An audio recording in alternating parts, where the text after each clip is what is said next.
Hi, magandang gabi mga kababayan kong taga-lungsod ng Maynila. Sana po ay nasa mabuti kayong kalalagayan at malusog na pangangatawan ngayong gabi na ito.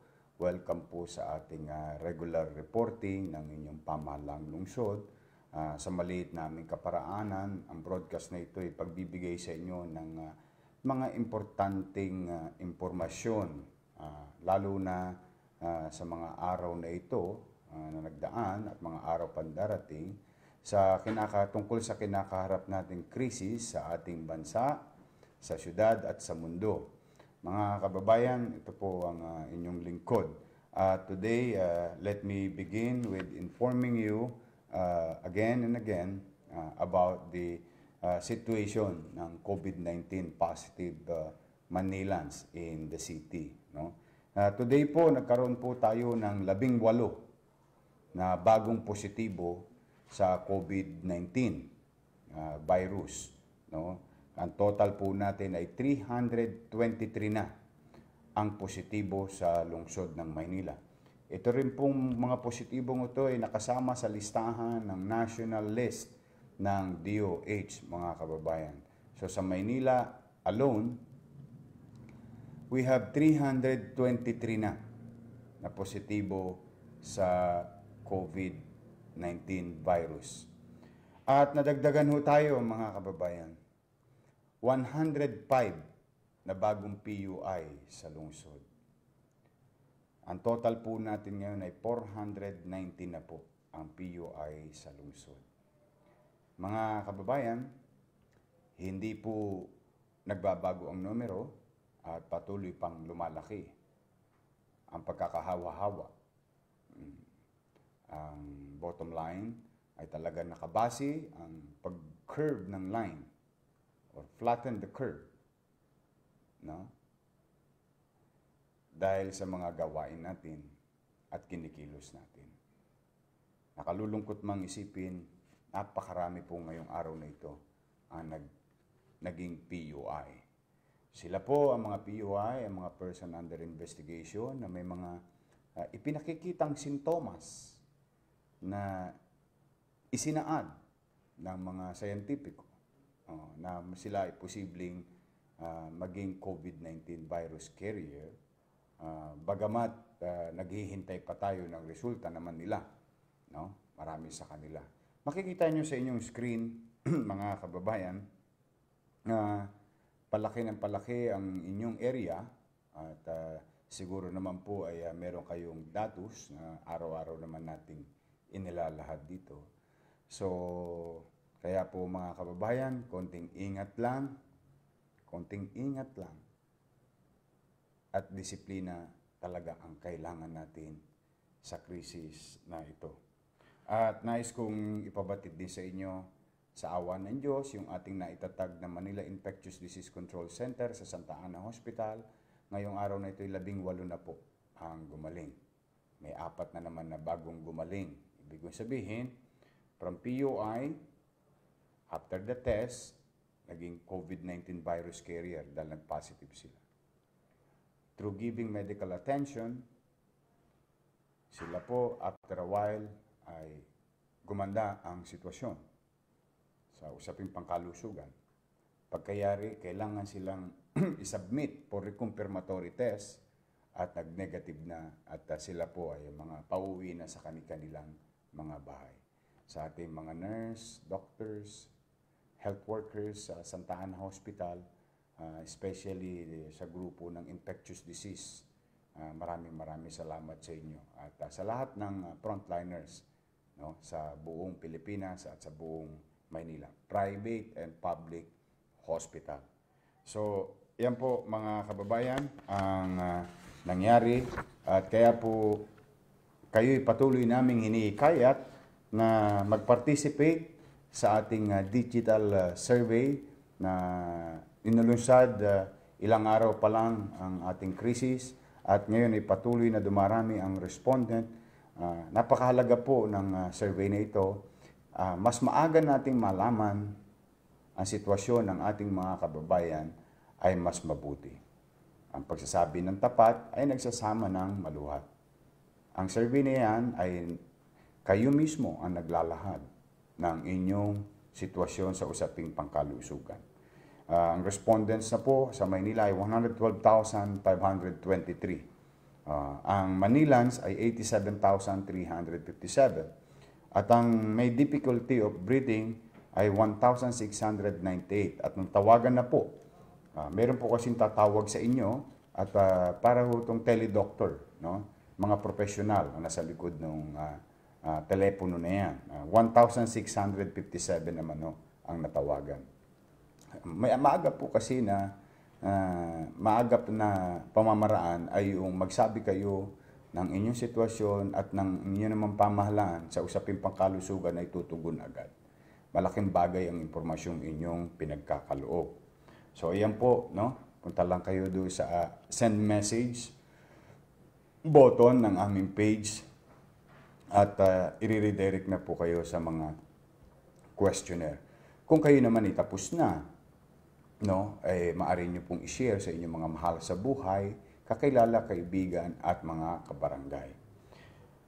Pangatlo, mga kababayan, today and yesterday, linggo at ngayon, tuloy-tuloy po ang pag-distribute ng food box ng siyudad ng Maynila. Kahapon po, April 12, nakapagbigay tayo ng 9,816 na food box. Today, nakapagbigay po tayo ng 13,606 food box. Ang total po na nabigyan na natin ay 293,937 food boxes and plastic goods sa ating 293,937 families sa lungsod ng Maynila. Tuloy-tuloy po yan at hindi po yan titigil, katulad ng kompromiso ko sa inyo. Pag may dumating na supplies, i-deliver namin agad sa inyo at sa lalong madaling panahon. Pang-apat, mga kababayan, yung mga estudyante na na-stranded, naserba na po natin halos 144 sa kanilang mga dormitoryo. Ito po yung mga nag-aalala kasi may mga magulang sa ibang syudad ng ating bansa ay nag-aalala kung anong katatayuan ng kanilang mga anak, ng mga nangaipit dito sa lungsod ng Maynila. Sa awa ho naman ng Diyos, sa maliit naming kaparaanan, kami naman ay pinipilit naming akapin ang lahat. We will try to do our best sa mga magulang na kung nasaan man kayo, huwag kayo masyado mag-alala, basta ang pamahalang lungsod ng Maynila ay pipilitin na kalingain sila at maging pansamantalang magulang ng mga batang ito habang sila'y nandito sa lungsod ng Maynila. So far, wala naman pong reported na mga unnecessary situation or lalo na patungkol sa kanilang kalusugan. Medyo mabubuti naman po ang kanilang kalalagayan sa kanilang dormitoryo. Ganon din, nagpapasalamat tayo dahil bukod sa binibigyan sila ng food box at binibigyan din natin sila ng katulad ng naipangako namin sa inyo, botante hindi, taga Maynila hindi. Basta naipit ang pamilya rito, we'll try to extend the CACAF to everybody, no? The City Amelioration Crisis Assistance Fund. Plus, sila po nabigyan din ng food box. At nagpapasalamat ako sa MSPI, no? Ang mother company ng New Coast Hotel, dating New World Hotel. Sila po ay nakapagbigay din ng 300 food packs maliban sa 500,000 na face mask na dati nating napasalamatan na dito. At doon sa isang netizen, nagmalasakit at nakisuyo siya na kung po pwede, tulungan ng pamahalaang lungsod, yung mga na-stranded na construction worker. Meron pong kasing isang construction site sa kanto ng Taft Avenue at Quirino. At yan po, yung mga construction worker natin na na-stranded. Naipit na rin sila sa lungsod ng Maynila. At sa mga mahal niyo sa buhay na nanonood, kung kilala ninyo yung inyong mga kamag-anak, yan po yung construction sa kanto ng Quirino at Taft Avenue na may isang netizen na nagmalasakit na kung po pwede tulungan sila ng pamahalaang lungsod. At nais namin ibalita sa inyo, ayan po, in our own little way, sa maliit naming kaparaanan, inaakap din po natin sila. Parang katulad din ng mga nasa mga street dwellers o mga homeless na nandoon naman sa Delpan Sports Complex. So, ingat-ingat lang po. Alam ko mahirap yung sitwasyon nyo. Walang trabaho, pero na-stuck kayo sa site. Yan po. Kaloob sa inyo ng mga tagalungsod ng Maynila. Okay. Kaya maraming salamat doon sa isang nagmalasakit. Ngayon mga kababayan, patapos na po yung ating ina-accumulate na bigas, no? Galing sa NFA. In a few days now, we will do something. We will inform you also, no? We will inform you also kung paano natin ibabahagi at maibahagi ng mga barangay. Pero yan po bilang paghahanda naman para sa third wave ng ating tulong ng inyong pamahalaang lungsod. Abatan po ninyo yan at talaga pong pinamamadali ko po. Awa naman ng Diyos, maraming salamat sa ating mga DPS. Okay, ang direktor nila si Kenneth Amorao, sa mga taga City Engineering Office na empleyado, na ang kanilang direktor ay si Director Engineer Andres, sa po ng inyong mga kasamahan dyan. Maraming salamat. Sila po ang ginagamit nating mga taong nagdi-deliver sa ating barangay, nagpi-pick up, nagsasalin, unload and load. Maraming salamat. Sa pamilya nila, maraming salamat. At alam ko po, napakahirap na trabaho ng inyong mga asawa ngayon. Pero talagang kailangan po natin magtulong-tulong. Bawat kamay mahalaga. Kailangan natin yan. Pero maraming salamat. At abatan ninyo mga kababayan ko sa lungsod ng Maynila. Okay? Tuloy-tuloy naman po yung ating kadiwa na naitatag natin mga ilang buwan na nakararaan at ngayon na mas pinalalakas natin. At meron ho tayo ngayon na mas maganda na yung barbecue boss, sila, 50% off. No? Pati mga kakailanganin natin, alcohol, soap, canned goods, kape, dishwashing liquid, detergent, noodles, toyo, suka at iba pa. Mga basic commodities, mga pagkain.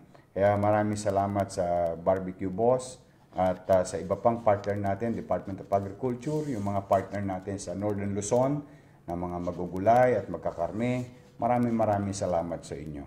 We will continue to do that every day para ma-unclog yung ating mga palengke na napupuno ng mga tao. Ako naman po nakikisuyo sa inyo mga kababayan at hindi ako magsasawa na magpaalala sa inyo.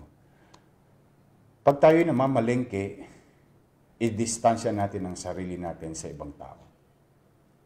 Yung social distancing, we have to practice that. Hindi lang sa palengke, sa bahay, sa komunidad. Kapag tayo po nabigyan ng quarantine pass para magamit natin sa mga kakailanganin natin para makalabas ng bahay, ay gamitin natin ito ng masinop at maingat. Bigyan natin ng pagpapahalaga yung pagkakataon na binigay sa atin at pagpapahalaga rin para sa ating sarili. Kasi isipin ninyo mga kababayan, walang kayong virus sa bahay ninyo, pero lumabas kayo. At nahawa kayo. Kayo ang magdadala ng panganib sa inyong mga mahal sa buhay, sa loob ng inyong tahanan. Kaya hayo kung balang araw sisisihin ninyo ang inyong sarili o dala ng hindi kayo nakapag-ingat at napahamak ang iyong mga mahal sa buhay. Kaya kailangan po, mga kababayan, disiplina. Disiplina, disiplina. Wala na pong iba. Yun lang po ang susi dito sa sitwasyon natin, mga kababayan. So, mga kababayan, nais ko ring pasalamatan ang Naval Special Operation Group, COVID-19 Task Force Implementer sa pagbigay ng 200 na sako na bigas sa ating mga pamilyang Manileño na nasa Ilog, Pasig. Maraming salamat. Ayan po yung mga Navy natin. Nakakatuwa naman. Talagang nagtutulong-tulong. Kahit hindi nila trabaho yan, pero nakakatuwang isipin na talagang bawat Pilipino ay nakikitaan ng malasakit sa bawat isa. Yan po ang hinihingi natin, yan po ang inaasahan sa amin, mga taong gobyerno. Nakakatuwa lang ito yung pagkukusa nila, itong ating mga sundalo. No? Bago tayo magpasalamat, mga kababayan, sa ating mga donors o mga tumutulong sa atin.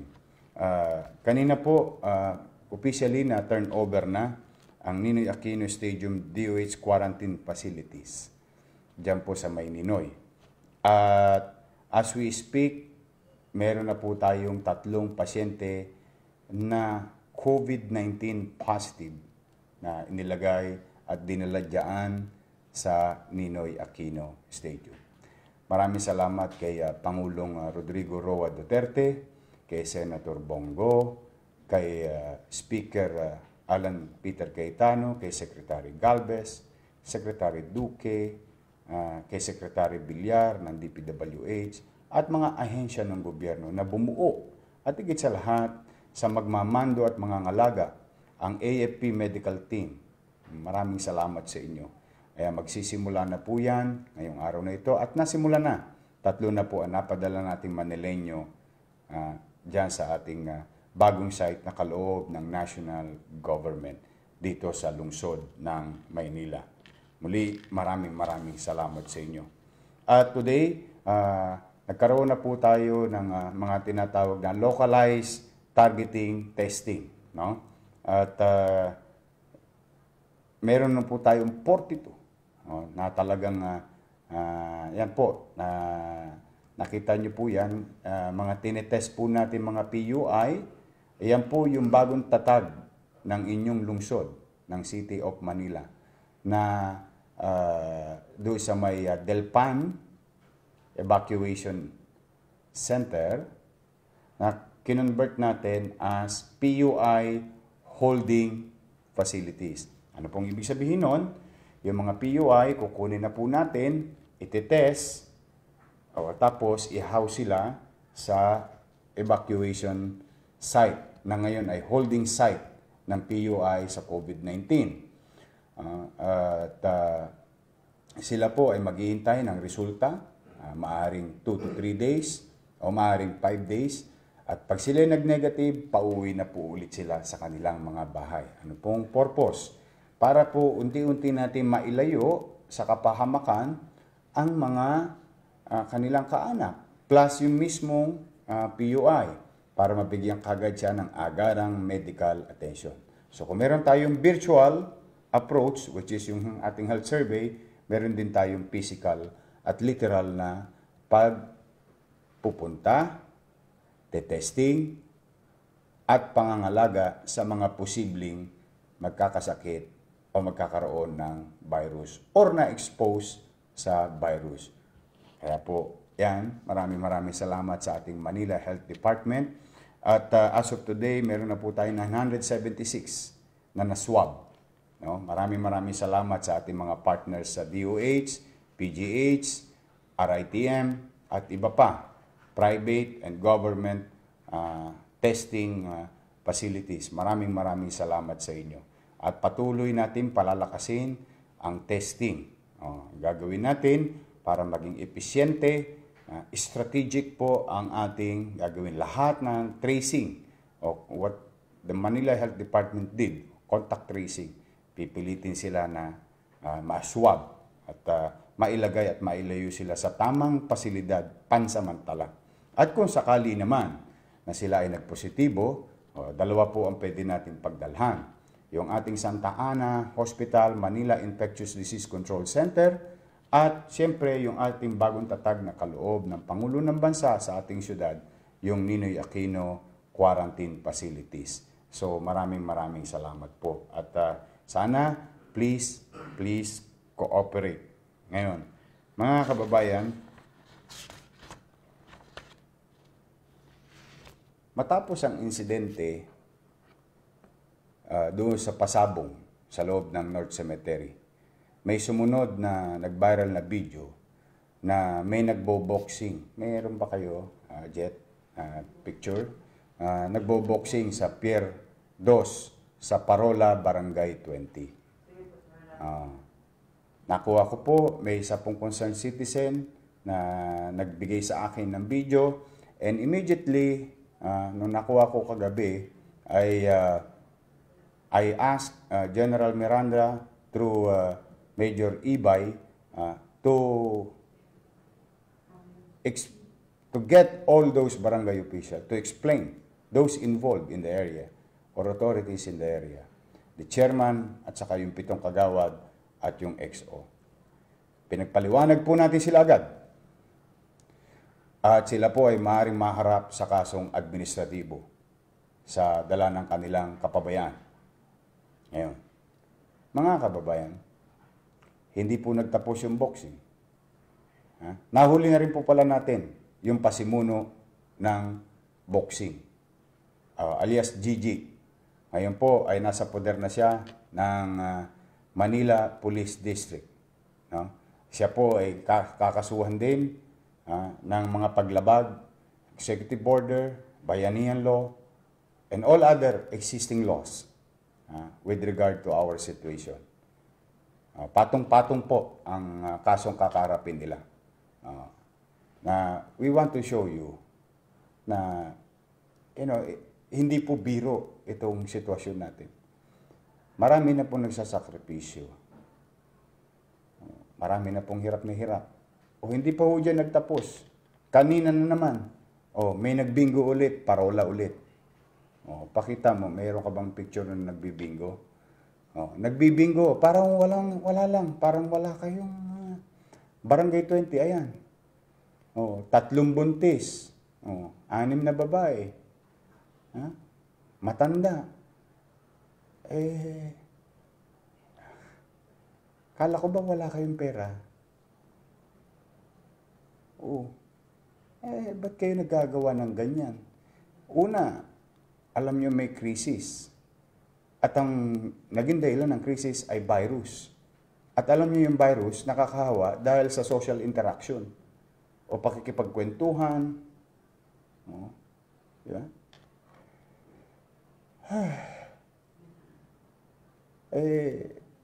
Ang pamahalaan ninyo naman, nililingon naman kayo, binibigyan kayo ng diin. Lalo pa mga mahihirap nating kababayan, yung mga nakatira dyan. Tinitingnan kayo maigi ng pamahalaan. Pero parang yung pagpapahalaga ng pamahalaan, wala rin kayong pagpapahalaga sa inyong sarili. Lahat o yan, pinapapanagot natin sa mata ng batas. We really have to, we must have certainty in the city of Manila. Mga kababayan, marami sa mga taga-Parola, Barangay 20, gusto na maghanap buhay. Marami sa mga taga-Parola gusto nang pumasok sa trabaho. At yan, hindi lang yan nararamdaman ng taga-Parola. Marami sa taga-Maynila, pagod na, inip na, bugnot na. Gusto na matapos ang krisis na ito. Marami sa atin nag-aalala. Pero marami rin sa atin na po-frustrate dala ng ilan nating mga kababayan na para bang kinikipit balikat na lamang itong sitwasyong ating dinaranas. Nawawala yung paggalang natin sa kapwa, pagmamalasakit sa isa't isa. Kailangan ba lagi kayong espesyal? Kailangan ba lagi kayong mahalaga? O mahalaga rin ang katatayuan ng inyong kapitbahay? O may halaga rin yung dinaranas at pakikiisa ng iba nating kapitbahay na higit na nakakarami sa atin? Kaya po, mga kababayang, mga nanonood, umasa kayo na patuloy tayong mamamahala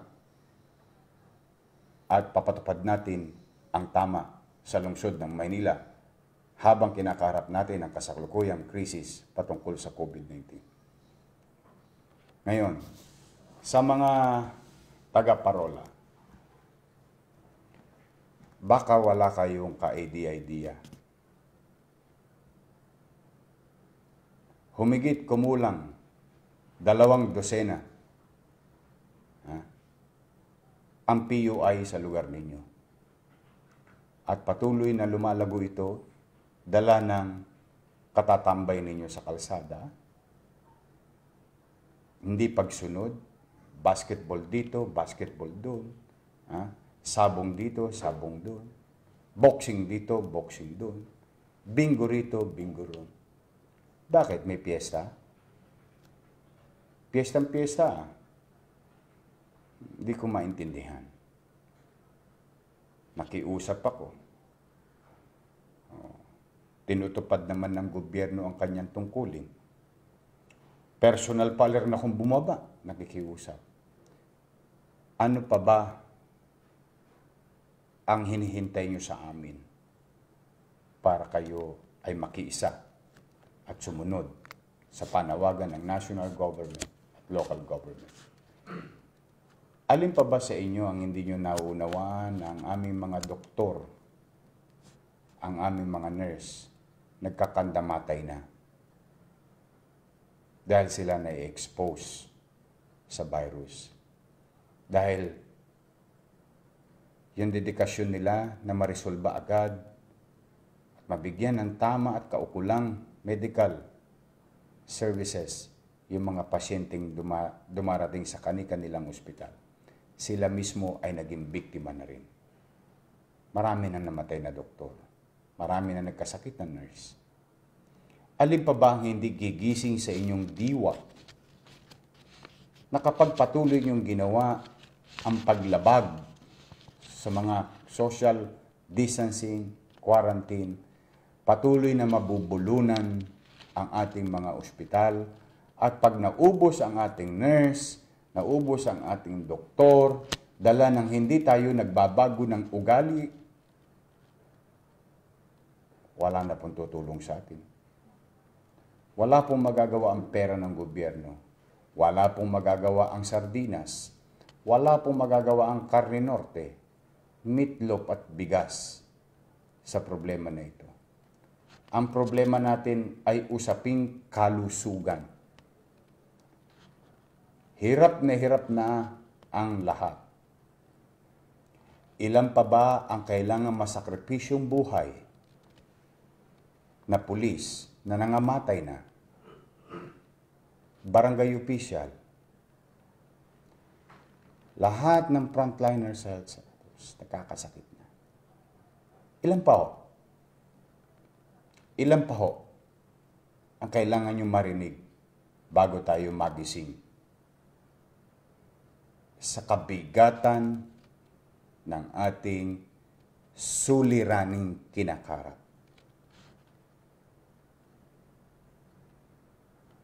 Yun po, hindi ko po maarok. Hindi ko po maintindihan. Alin pa ba ang pagkukulang ng pamahalaan matugunan? Ngayon, nagkakahiwa-hiwalay tayo. Dala ng binibigyan kayo ng diin ng pamahalaan, kayong mga mahihirap. Pero kayo rin na nagpapakita, marami sa inyo, hindi lahat, pero marami sa inyo ang nagpapakita rin ng walang disiplina. Bakit natin binabaliwala yung sakripisyo ng ating mga kapitbahay? Hindi ko po maintindihan. Wala po akong maisagot sa inyo kung ano at kung gaano kataba ang utak ninyo ng mga lumalabag sa mga polisiya ng pamahalaan. Pagod na kayo. Hirap na kayo. Inip na kayo. Bugnot na kayo. Mananatili tayong ganito. Dahil, umaasa kayo na magkaroon ng pagbabago? Bakit? Nagbago ka ba? Katulad ng sinabi ni Einstein, don't expect different things will come to you tomorrow if what you did today is the same as yesterday. Sa Tagalog, Huwag kang umasa na may bagong mangyayari sa iyo bukas kung wala ka naman bagong ginawa ngayon. Pareho pa rin ang resulta niya. Marami sa mga kababayan natin, mahirap, nakaangat sa buhay. Alam niyo bakit? Ang sekreto? Porsigido, disiplinado, may direksyon, hindi nagrereklamo, nagsusumikap sa awa ng Diyos, nakaawon sa kanilang kinalalagyan. Hindi yumaman, pero lumuwag ang buhay. Pero marami rin sa atin, may ilan dyan, makareklamo, wagas, pero tingnan ninyo mga kababayan. Pakita mo nga yung video. Tingnan ninyo. Parang piyesa lang, ano? Yan po ay sa Parola, Tondo, Barangay 20, Pier 2, isa may Negros Navigation. Nalulungkot ako, mga kababayan, kasi po, yung mga nakikita nyo na yan, marami dyan, dayo lang dyan. Nagpunta sa Maynila, baka sakali. Kaya ko po nasasabing dayo lang sila. Diyan po ko lumaki sa lugar na yan. Noong araw ho, bubog at kusot lang yan ng San Miguel plant. Wala pa hong ICTSI, wala pang MIP. Yan po ay malambot na lupa ng araw. Diyan po kami nakatira. Tinamaan ho kami ng reblocking, kaya napaalis ho kami. Hanggang sa nagpalipat-lipat na kami sa Tahimik, sa Santo Niño, sa Mabuhay, sa Sandico, sa Tagumpay, sa Kagitingan. Lahat, paikot-ikot lang ho kami sa Tondo. Hanggang sa natira kami sa Mabuhay. Pero bakit kami nung araw, pag may panawagan ng gobyerno, nasunod kami? Ito po hindi ko po maintindihan. Hindi ko po talaga. At mga kababayan, sila po marami natatanggap sa pamahalaan. Alam niyo po kung bakit. Galing po ko sa hirap eh. Alam ko po yung kalagayan nila. Mahirap po maging mahirap. At lalong mahirap maging mahirap kung may krisis pa. Patong-patong. Kaya ako naniniwala marami sa mga taga-Parola, gusto na nilang matapos ito para makabiyahe na yung kanilang tricycle, makabiyahe na kanilang kuliglig, makapasok na sila sa pagdadrive, makapasok na sila sa pabrika, makapasok na sila sa pier, makapasok na sila sa mga mall. Marami na pong gusto magtrabaho. Marami na pong gusto magtinda, mabuhay ng normal. Pero hindi yung mangyayari ito. E tingnan po ninyo. Kayo po ang lumugar. O ang sagot ng suspect na nahuli namin, nagkatuwaan lang daw sila. Ginagawa niyong katuwaan yung sitwasyon natin. Talipandas ka pala talaga. Yeah. Ngayon, nung nahuli natin yung alias Gigi, ngayon, may mga pending cases pa pala siya. Ang mabubulok na ho sa kulungan yun. Yung nagpasimuno po niyan. Yan o ang mangyayari sa atin pare-pareho. Hindi ho tayo makakakita ng pagbabago kapag wala rin tayong bagong ginagawa sa sarili natin. Minsan maganda rin nung manalamin. Hindi natin kaaway kalaban ng gobyerno. Ang gobyerno ay itinatag. Binuo ng ating mga bayani. Nakitilang kanilang mga buhay. Sa pakikipaglaban, magkaroon tayo ng sarili nating pamahalaan na mamamahala sa ating mga kapwa Pilipino. Yun ang konsepto ng gobyerno, maglingkod. Pero ang paglilingkod ng gobyerno ay kaagapay lang natin sa araw-araw nating buhay. Nagbibigay sa atin ng direksyon at mga polisiya. Pero ang ikauunlad ng tao ay nakasalalay sa kanya, base sa kanyang pagsisikap, pagpupursige, pagtsatsaga.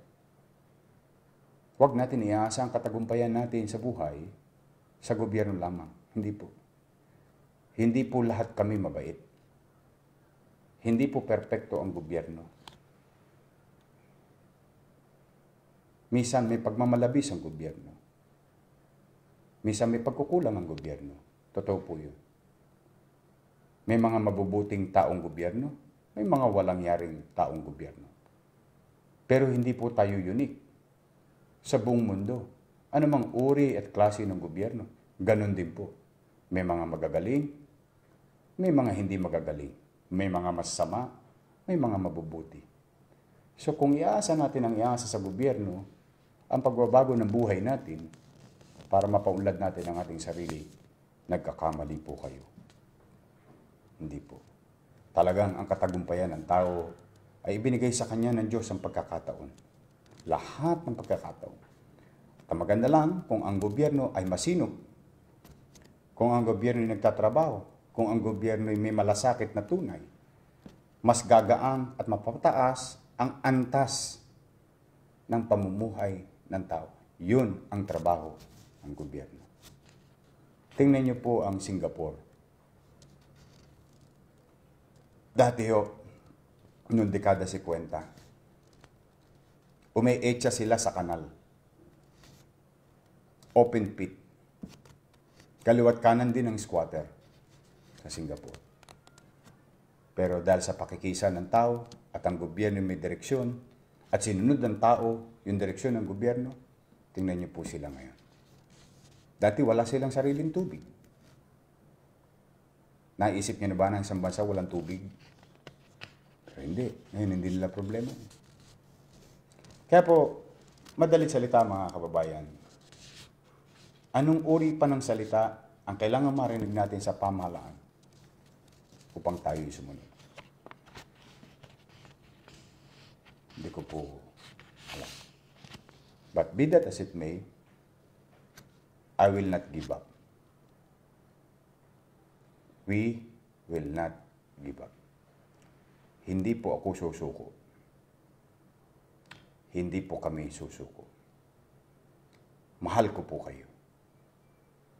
Pero ito yung uri ng pagmamahal na may kaakibat ng tunay na malasakit. Hindi malasakit lang. Tunay na malasakit.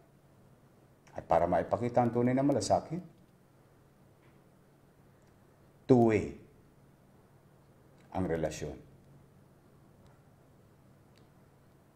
Ano naman ang mabibigay natin sa pamahalaan bilang mamamayan?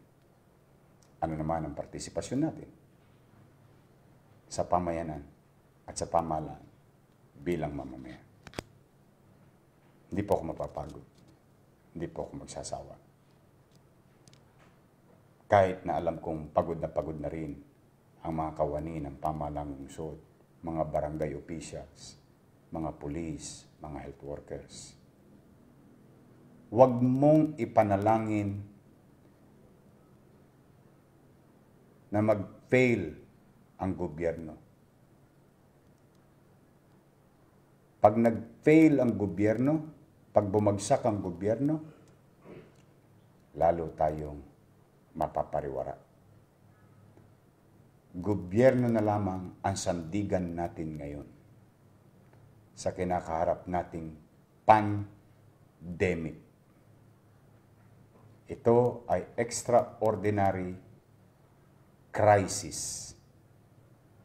Wala pong mga lathalain, libro o kasulatan na magbibigay ng giya at direksyon sa lahat ng leader para tamang tugunan ang bawat suliraning kaakibat ng pandemic na ito. Estados Unidos, dapa. Europa, dapa. Lahat ng matatayog na bansa, dapa. Ano pa kaya tayo? Kung sila, lahat ng scientifico, meron sila, hindi nila marisolba. Tayo pa kaya? So walang presidente, vice president, secretary, senator, congressman, mayor, governor, police, o sino pa man, at tao sa gobyerno ang makakaresolba sa sitwasyon na ito hanggat hindi nagpa-participate ang tao. Kaya importante ang partisipasyon ng tao. Mahalaga dahil wala pa akong gamot. Hindi ako magsasawang magpaalala sa inyo. Hindi kami magsasawang maglingkod sa inyo. Hindi kami magsasawa na mamahala sa inyo. Tutup din namin ang aming tungkulin. At sana, buong kababaang loob, gampanan nyo din ang inyong responsibilidad sa iyong sarili, sa iyong pamilya, sa iyong pamayanan, at sa iyong bansa bilang mamamayan. Now, be that as it may. Para mapalaganap natin ang masusi at maayos na estratehiya na mabigyan ng magandang medical attention ang mga posibleng nagkasakit, mga kababayan, gusto ko pong ipalam sa inyo and those who are watching, especially in Parola, Tondo, Barangay 20. Today, I have signed Executive Order number 19 that tomorrow, Tuesday, 8 p.m. hanggang Wednesday, 8 p.m., the entire Barangay 20 Parola compound side will be total lockdown. Ulitin ko po, para hindi na kayo malito. Shutdown. Itatagalog ko po. Lahat ng mga kababayan ko, kapitbahay ko,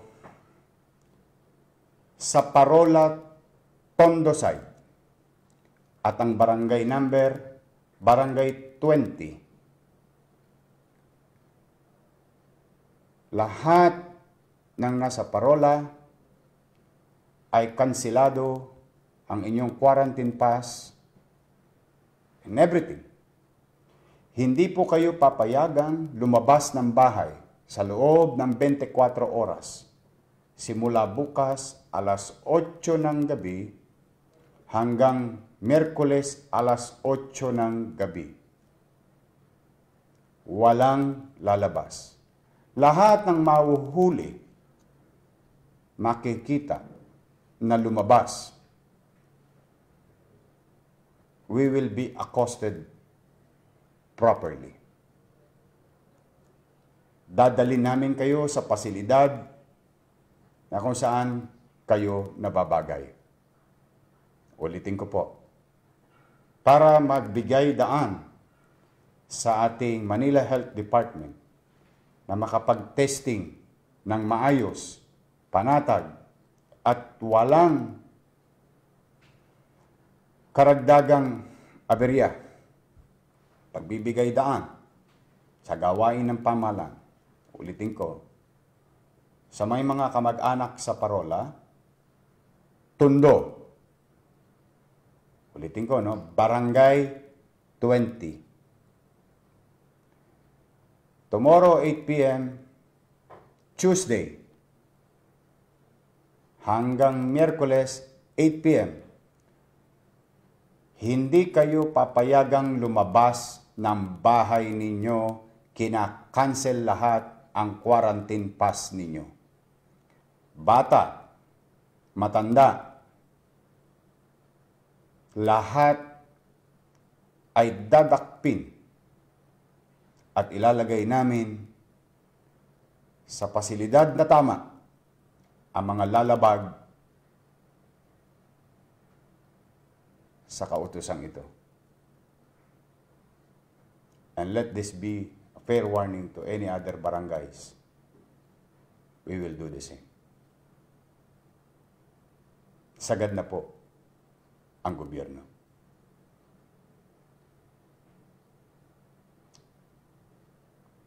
Ulitin ko, walang lalabas. pasensyahan tayo. Pakita mo yung mapa nga, Jet. Please. Ayan po. Para sa mga walang idea kung ano po yung ating pinag-uusapan, yan po yung parola. Ganyan po.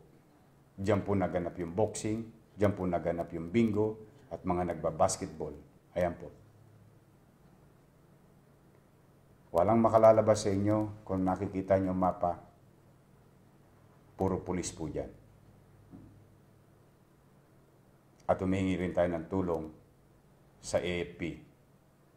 Sa pamumuno ng Manila Police District na si General Miranda is now given direction to create a plan. And this plan will be implemented. Wala kaming tatanggaping dahilan. Wala nang excuses. Masyado na kayong na-spoil. Masyado nang naging mapagmalasakit ang pamahalaan sa inyo. Ngayon, dadagdagan pa namin ng mas matinding malasakit. Ito ang sinasabi namin tunay na malasakit. Dahil naniniwala ko, marami sa mga taga-parola, pagod na. Hirap na. Gusto nang matapos ito. Then we will conduct testing in the area. So maliwanag po, sa mga may mga kamag-anak, sabihan nyo na ang inyong mga mahal sa buhay. Ulitin ko po. At ulitin ko po. At ulitin ko. Barangay 20, Parola, Tondo, 24 oras. Walang papayagang lumabas. Para bigyan daan ang ating Manila Health Department na mag-testing sa area ng mga PUIs. Maraming salamat at umaasa po ako sa mga taga-parola. Lalo na yung mga naging kapitbahay ko nung araw. Nakilala niyo akong personal. Maasa ako sa pakikiisa ninyo. At alam ko ang inireklamo niyo dyan ay kung sino pa yung mga baguhan lamang, sila pa yung makukulit. Alam ko po, nakakarating po sa akin na mensahe niyo. Ito na po yung inyong kahilingan. Dinidinig ko na po ang inyong kahilingan. So muli, sana hindi na maulit ito. At huwag kayong mag-alala sa ibang dako ng lungsod ng Maynila. Lahat na nag-violate, mananagot sa mata ng batas. Barangay official, ordinaryong tao. Mananagot kapag lumapag sa alituntuning pinatutupad ngayong krisis na ito. Paalala ko ulit, tayo po ay nasa giyera. Ang kalaban natin, hindi natin nakikita. Traidor, mapagkunwari, hindi na halata. Yan po yung COVID-19 virus. I hope you got the message. So, mabalik tayo mga kababayan at bilang pagpapasalamat sa patuloy na pagmamalasakit ng mga taong nakaluluwag, organisasyong nakaluluwag sa ating komunidad. Hindi lang sa Maynila, kundi sa buong Pilipinas. Nais ko pong pasalamatan Sun Group of Companies, Richard Lim. Nagbigay po siya ng 2 million pesos. Yan po. Sun Group Corporation. Richard Lim, 2 million pesos.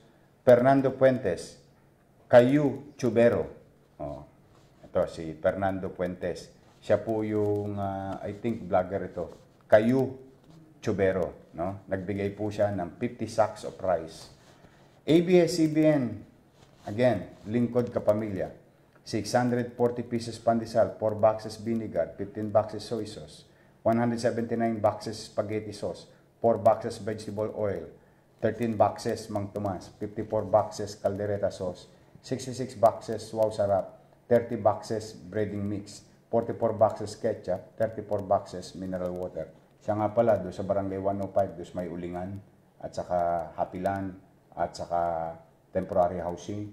Nagpadala po tayo ng gulay dyan, noong isang araw, yung binigay sa atin, ang probinsyano party list. Diyan po natin dinala sa mga may hirap nating kababayan dyan. O pandagdag ninyo sa inyong ulam.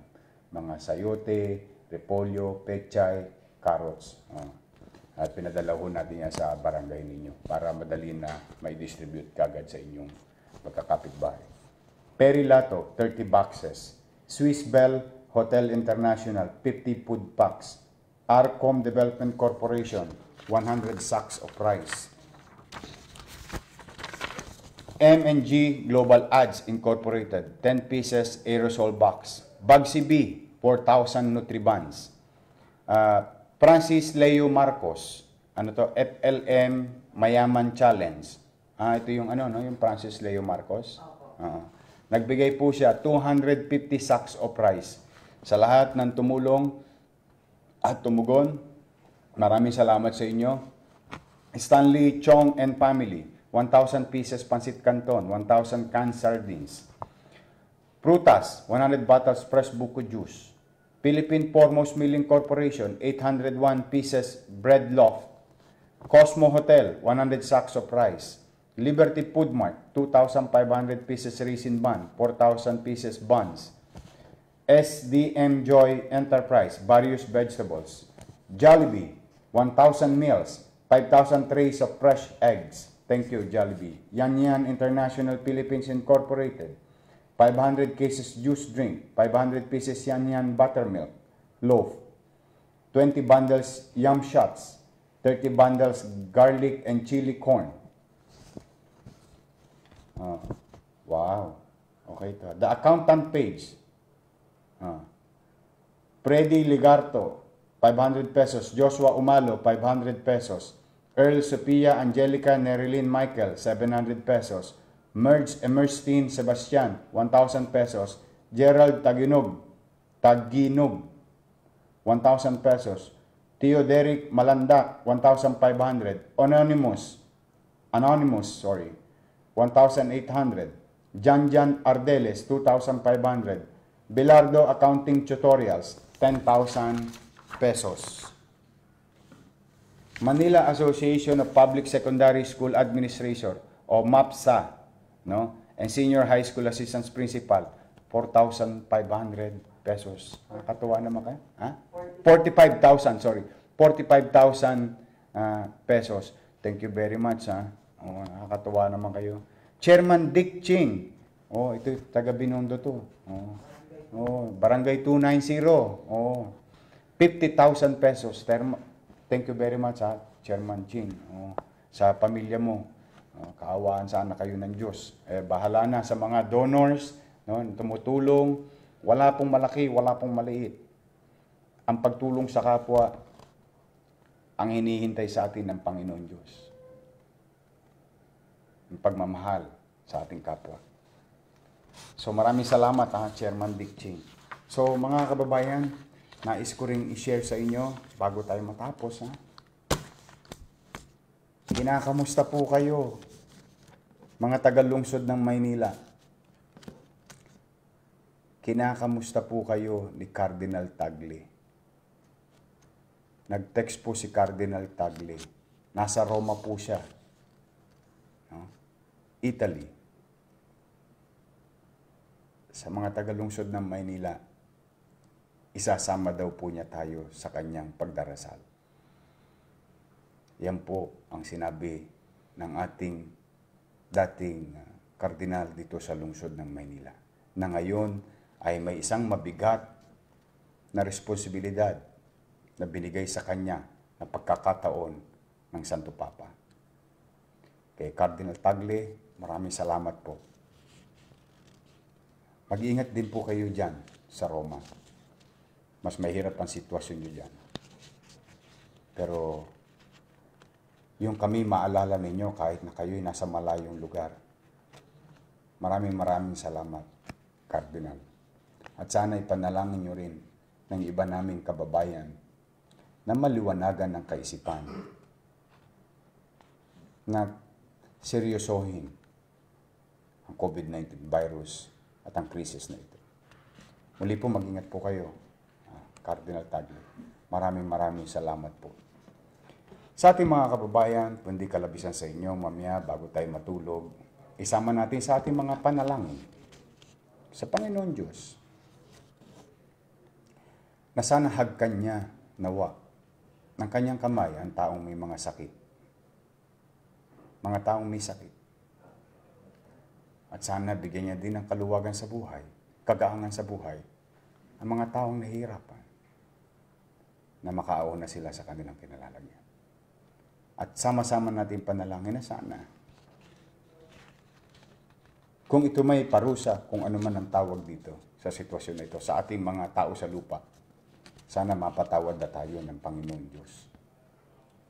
At sana matigil na itong krisis na ito. Sa ating mga tagalungsod ng Maynila, huwag natin ikipit-balikat ang sitwasyon natin. Bigyan natin ng pagpapalaga, respeto at pagmamalasakit ng bawat isa. Seryosong bagay po ang kinalalagyan natin niya. Sa finals, tayo rin makikita. Dahil walang magmamalasakit sa Batang Maynila, kundi tayo rin kapwa Batang Maynila. Kaya po, hanggang dito na muna, hanggang sa susunod na update, umasa kayo. Maglilingkod kami. Hindi namin kayo iiwan. Lagi ninyo kaming kaagapay.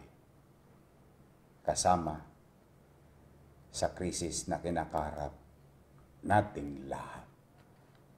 Mayaman, middle class, mahirap, may kapangyarihan, wala. Kilala, hindi. Sama-sama natin. Pagtulungan, pagkaisahan, na mapagtagumpayan natin ang ating laban at mamuhay na tayo muli ng normal sa lalong madaling panahon. At ang susi, nasa inyong mga kababayan namin nanonood. Muli, pagpalain nawa kayo ng buong may kapal. Manila, God first. Maraming salamat po.